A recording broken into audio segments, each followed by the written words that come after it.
Waalaikumsalam warahmatullahi wabarakatuh. Hello, good morning, everyone. Good morning, ma'am. How are you Morning, today? ma'am. Good. How is life? Is everything Good. good? Alhamdulillah. Alhamdulillah. Good, ma'am. Alhamdulillah. Okay, well, based on our course outline, that today we are going to discuss about introductions. But before that, I would like to ask you any questions related to previous materials about defining a research problem or a statement of problem. Sementara cukup mungkin ya, nanti sambil jalan kita diskusikan lagi tentang how to define a research problem. Okay, well, so without further ado, let me have the presentations about how to write introductions. Just wait for a while.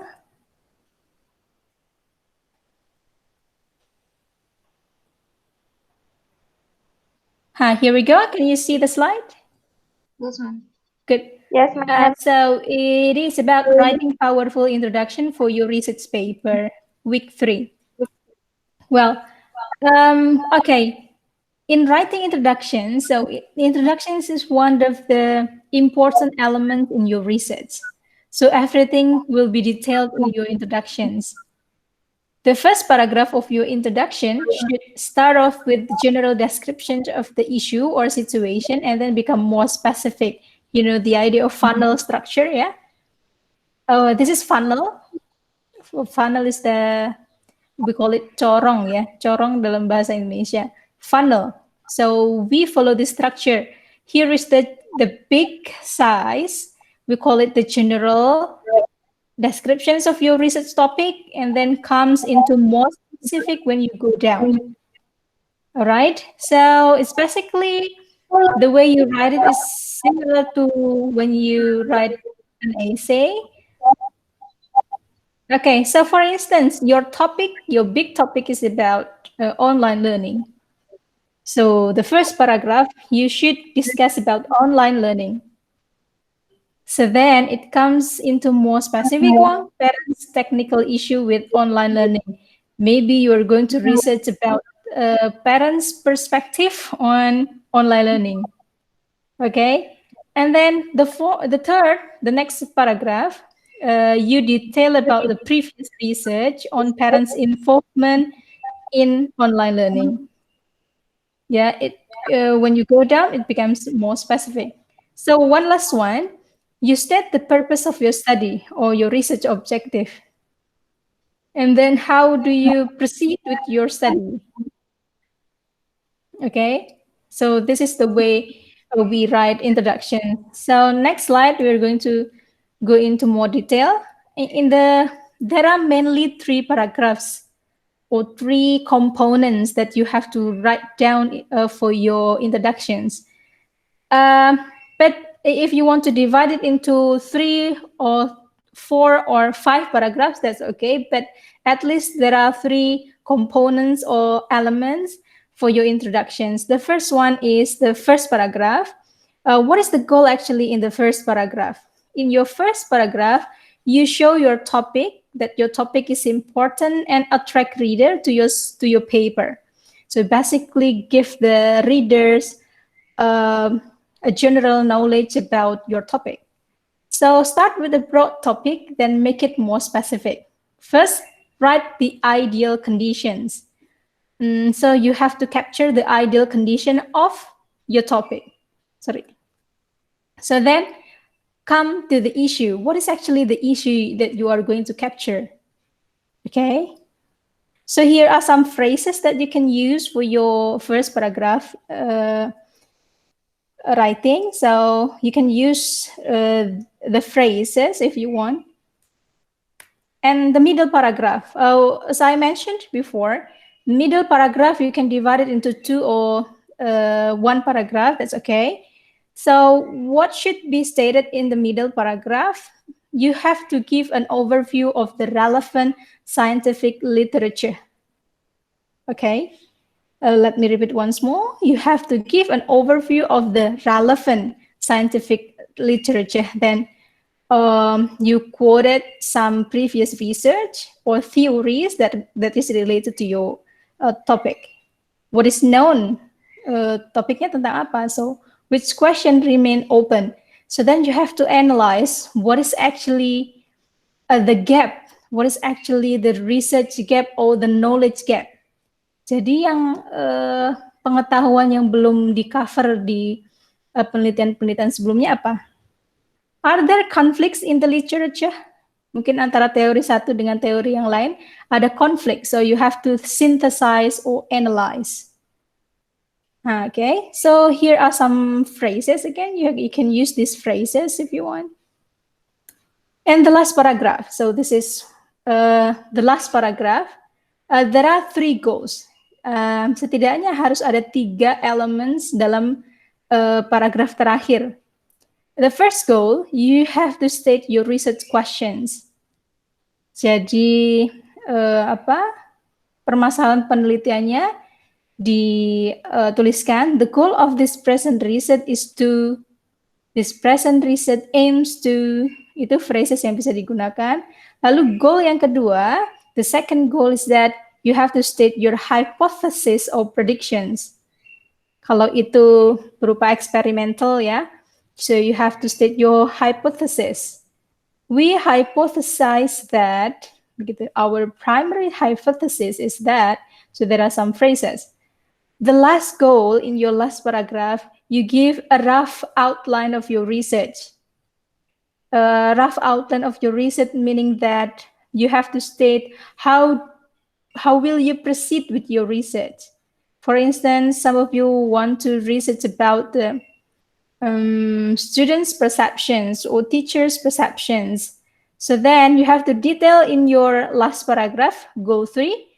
To answer the question, we will do a survey that's going to be analyzed by SPSS 16, for instance. So that's the point of the last paragraph. That's all. From this, any questions from you? Any question related to the explanations? Not yet? Not yet, ma'am. Okay, so now I'm going to give you an example of my own writing, of my own research about how to structure your introduction based on the theory that we have already discussed previously. So this is mine. The title is about exploring Muslim pre-service teachers' honesty on cheating and plagiarism, a survey in Indonesian Islamic University. So it's basically, it deals with the issue of cheating and plagiarism in pre-service teachers. So pre-service teachers is the students taking teacher training in their undergraduate program. So let's see the introductions. As it is mentioned in the theory, in the slides before, that first you have to introduce the broad idea or the general information about your issue. I state here, as Muslim, pre-service teachers are bound to uphold the Muslim traits that has been taught in their religion, mainly being honest in every condition he or she is. Academic integrity is one of the indicators that a Muslim can be defined as a good Muslim. Lalu di sini langsung dikasih, boleh Anda langsung memberikan apa namanya? Ini kan yang pertama tadi, ini kondisi ideal ya. Kondisi idealnya. Lalu Anda, apa isunya? Biasanya kata atau frase yang mengawali however. However kan berarti menunjukkan ada pertentangan ya. Okay, however, cheating and plagiarism have been a serious issue for higher education institutions across the globe. Gitu ya, jadi Anda beri general overview tentang topik Anda, kemudian Anda cari namanya tuh research diskrepensi atau fenomenanya atau isunya apa, begitu. Itu bisa jadi paragraf, 2 paragraf. Paragraf pertama mungkin Anda mau general information dulu. Lalu paragraf kedua baru Anda kalimat pertentangannya. However, begitu. Atau nevertheless, boleh. Lalu yang paragraf selanjutnya, middle paragraph tadi, Anda quote dari beberapa previous research yang berkaitan dengan topik penelitian Anda. Begitu ya. Oke, kalau yang pertama tadi juga di paragraf pertama Anda juga harus mengquote mungkin data-data juga harus disertai dengan citations. Lalu yang paragraf selanjutnya tadi, middle paragraph, Anda harus memberikan some relevant literature related to your study. Begitu. Responding to such issue, research on academic integrity has been widely explored worldwide.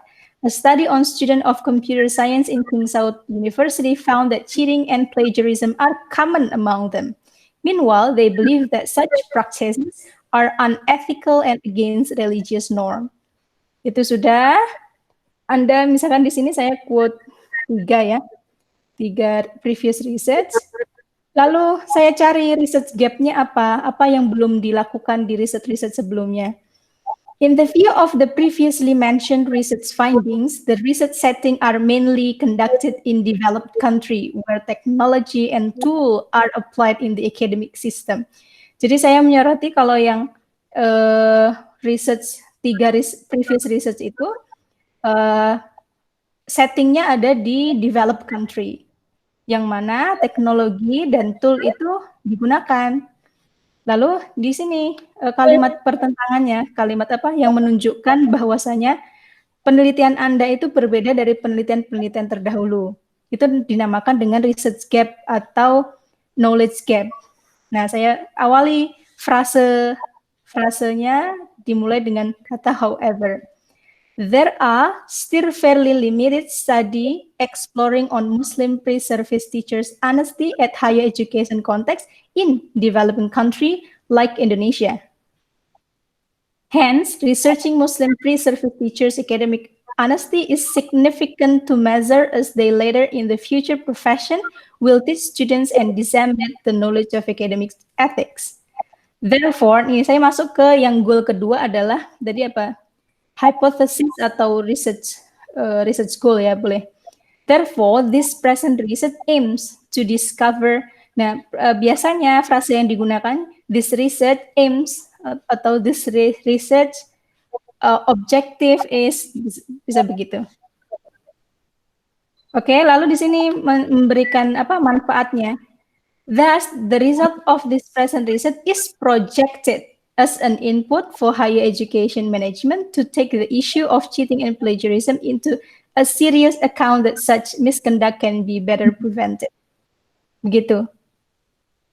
Ini cuma 3, tapi komponen yang ada di teori di slide tadi sudah masuk semua. Oke, saya minimize. Saya tunjukkan yang satu lagi, yang modelnya tidak 3 paragraf, tapi lebih dari 3 paragraf. Sebentar.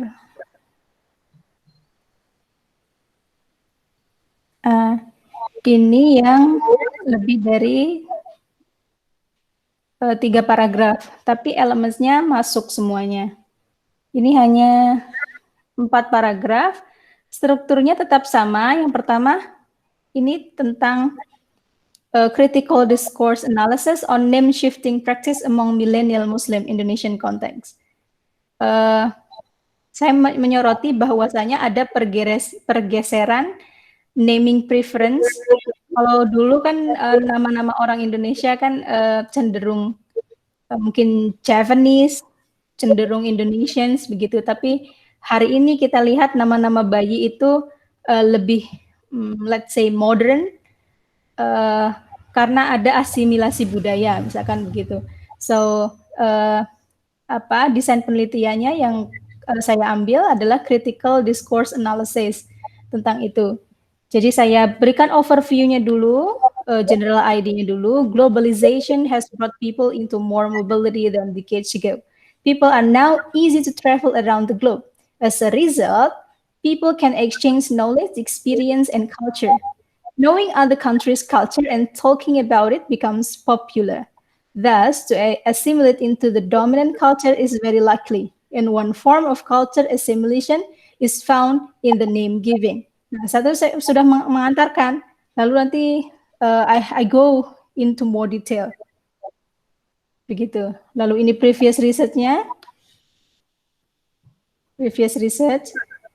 Kemudian di sini dijelaskan research, objektif, tujuan penelitiannya, lalu bagaimana cara mengolah datanya, lalu manfaatnya research ini apa, begitu. Gitu ya. So any questions? So good? Yeah. Yes, ma'am. Yes, ma'am. Okay. All right. So, no questions. If there is no questions, then you can go into practice. Karena memang praktek ya. Thesis writing deals more with practice than theoretical concept. Okay. Well, what I want you to do after this is that first you need to write down the general information about your research. Okay. And then second, you have to write down about the discrepancy. Tadi kan misalkan, jadi masih pengantarnya dulu, discrepancy itu isunya apa. Misalkan tadi, yang riset saya yang pertama tentang cheating and plagiarism. Kita berbicara cheating and plagiarism secara positif dulu, idealnya itu bagaimana di higher education, lalu kita agak ke lebih spesifik lagi tentang cheating and plagiarism yang terjadi marak sekali di higher education. Kemudian paragraf selanjutnya adalah previous research. Tapi yang sementara pelan-pelan dulu, teman-teman bikin paragraf 1 dan 2-nya dulu ya. Ya, menulis paragraf 1 dan 2-nya dulu. Next meeting kita akan belajar, akan nulis yang previous research. Oke, jadi tugasnya hari ini setelah kelas ini adalah you have to write down your introductions. First, the first paragraph that contains of the general information, and then the second it is the specific idea about your research topic. Understand? Yes, ma'am. Yes, okay. Yang paragraf